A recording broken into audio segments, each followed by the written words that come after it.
Hotel সোনারগাঁওয়ে centre for non resident বাংলাদেশের আয়োজিত মতবিনিময় সভায় বক্তব্য রাখছেন তথ্যমন্ত্রী জহিরুদ্দিন স্বপন। আমরা সরাসরি যুক্ত হচ্ছি সেখানে। চ্যানেলে না ঢুকে এখানে ঢোকে, সেটার জন্য আরো কি কি ইনসেন্টিভ দেওয়া যেতে পারে, সেখানে আরো কি কি সুরক্ষা দেওয়া যেতে পারে, সেটার জন্য করা যেতে পারে। এবং বিশেষ করে ব্যাংকিং ব্যবস্থাগুলির মধ্যে আস্থার জায়গাটা যাতে থাকে, তো সেটা তো একটা কাজ আছেই। যে যারা টাকা পাঠাবেন, রেমিটেন্সটা পাঠাবেন, বৈদেশিক মুদ্রাটা উপার্জন করবেন, সেটা যেন সরকারের হাতেই আসে, তার জন্য বৈদেশিক মুদ্রা হিসেবে জনগণ বা পাবলিক বা রাষ্ট্র যাতে ব্যবহার করতে পারে।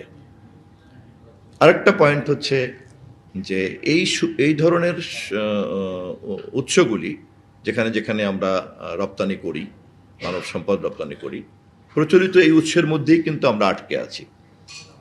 একজন পত্রিকা পাঠক হিসেবে আমি খেয়াল করলাম যে নতুন উৎস বের করার জন্য তেমন কোনো মনোযোগ কিন্তু দেখা যাচ্ছে না।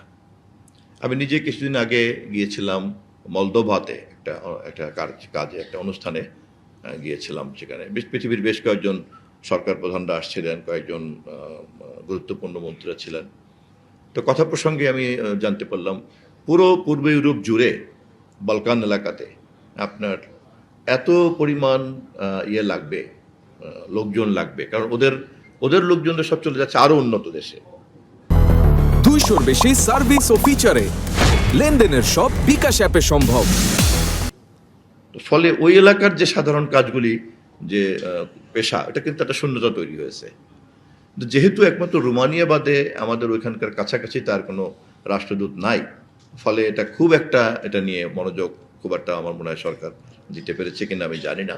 যাই হোক, এনআরবি, সেন্টার ফর এনআরবির মতো জায়গায় এটাও কিন্তু একটা কাজ হতে পারে যে এই ধরনের নতুন নতুন ডেস্টিনেশন কোথায় কোথায় আছে, কেন আছে, কি কারণে আছে, এবং কত সহজে সেটাকে অ্যাভিল করা যায়, এ ব্যাপারেও কিন্তু কনসেপ্ট পেপার এবং পরামর্শপত্র সরকারকে আপনারা দিতে পারেন।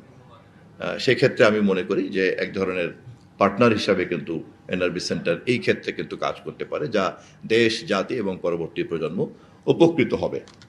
আমি যেহেতু সারা জীবনই মাঠের লোক, আমার অতটা জ্ঞান বুদ্ধি নাই, পত্রিকা পাঠ করার মধ্যেই মোটামুটি ধরেন যতটুকু তথ্য পেয়েছি। আমি মাইগ্রেশন নিয়ে কাজ করে যারা, এর মধ্যে একমাত্র রামরুর কিছু প্রতিবেদনটা পাই, বিকজ আপনার ভাই এবং তার ওয়াইফ আবার আমার ক্লাসমেট।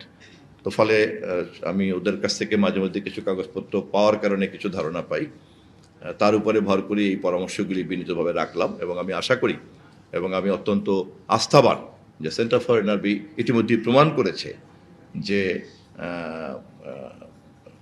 এনআরবি ডায়াসপোরাকে আরও অনেক বেশি কাজে লাগানোর ধারণা, পরামর্শ এবং কৌশলপত্র সবটাই সেন্টার ফর এনআরবি দিতে পারবে। এই আশা ব্যক্ত করে আপনাদের সবাইকে ধন্যবাদ জানিয়ে উদ্বোধনী ঘোষণা করছি।